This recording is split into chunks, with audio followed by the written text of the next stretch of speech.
Ang kapayapaan ng Panginoong Hesukristo ay sumainyong lahat. Magandang araw sa inyong lahat. Saan mang sulok ng mundo kayo naroroon sa sandaling ito. Ang pagninilayang mabuting balita sa araw na ito ay pinamagatang maikli ang buhay, mabuhay ng mabuti. Pagbasa sa banal na kasulatan mula sa Aklat ng Mga Awit, ika-39 na kabanata. Pagtatapat ng isang nagdurusang tao. Sabi ko, mag-iingat ako sa aking gagawin at hindi ko hahayaang magkasala ang aking dila. Hindi ako magsasalita ng anuman habang malapit ang masasamang tao. Nanatili akong tahimik, hindi nagsasalita kahit tungkol sa anumang bagay na mabuti. Ngunit ang aking pagdurusa ay lalo lamang lumala at dinaig ako ng pagkabalisa. Habang iniisip ko, lalo akong nababagabag. Hindi ko napigilang magtanong, Panginoon, hanggang kailan ako mabubuhay? Kailan ako mamamatay? Sabihin mo sa akin kung kailan matatapos ang buhay ko. Gaano kaikli ang ginawa mo sa buhay ko? Sa iyong paningin parang wala lang ang buhay ko. Tunay na ang bawat buhay na tao ay hindi hihigit sa buga ng hangin, hindi hihigit sa isang anino. Ang lahat ng kanyang ginagawa ay para sa wala. Nag-iipon siya ng kayamanan, ngunit hindi alam kung sino ang makakakuha nito.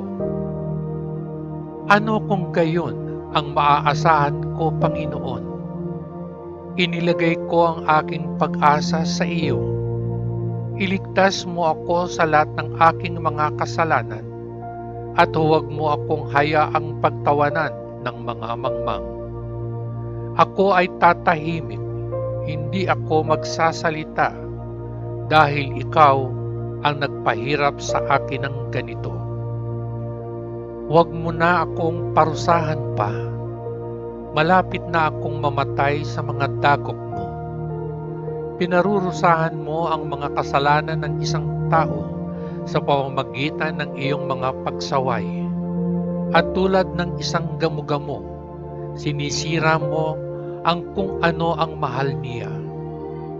Tunay na ang tao ay hindi hihigit sa isang buga ng hangin. Dinggin mo ang aking dalangin, Panginoon, at dinggin mo ang aking daing. Tulungan mo ako kapag umiiyak ako. Tulad ng lahat ng aking mga ninuno, ako ay panauhin mo lamang saglit. Pabayaan mo ako para magkaroon ako ng kaunting kaligayahan bago ako umalis at mawala na ako. Ang mabuting balita ng ating Panginoon. Papuri sa Diyos Ama sa kaitaasan, sa ngalan ng Panginoong Hesukristo. Amen. Muli po akong bumabati ng magandang araw sa inyong lahat. Saan mang sulok ng mundo kayo naroroon sa mga sandaling ito. Sa araw na ito, hayaan po ninyong ishare ko sa inyo ang aking maikling pagninilay sa kababasa ko lang na pagninilayang mabuting balita. Ang pagninilay na ito ay pinamagatan kong maikli ang buhay, mabuhay ng mabuti. Hay buhay, parang kahapon lamang musmus ka pa.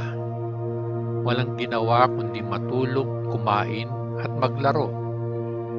Pagkatapos ay parang naidlip ka lamang at paggising mo, mahigit 20 taon na pala ang lumipas. Ikaw ay subsub sa trabaho, may asawa ka na at mga anak. Ito ang kadalasang palaging nakakagulat na harapin, ang mabilis na paglipas ng ating mga taon. At ngayon, 60 taong gulang ka na, pero kahit marino ka pa rin para guminhawa ang buhay. Subalit sa kalaunan, napagtanto mo na mahirap mo nang maabot ang ginhawang inaasam mo sa kadahilan ng may edad ka na. Kaya kadalasan, hindi natin maiwasan na tanungin ang ating sarili kapag tayo ay nag-iisa. Kailan ako mamamatay upang matapos na ang mga paghihirap kong ito? Pagod na ako. Noong panahon ni Haring David, humingi rin siya ng tulong sa Diyos habang siya ay nakikipagbuno sa kaiklian ng buhay. Hindi niya napigilan ang sarili na magtanong sa Diyos ng ganito: Panginoon, hanggang kailan ako mabubuhay? Kailan ako mamamatay? Sabihin mo sa akin kung kailan matatapos ang buhay ko.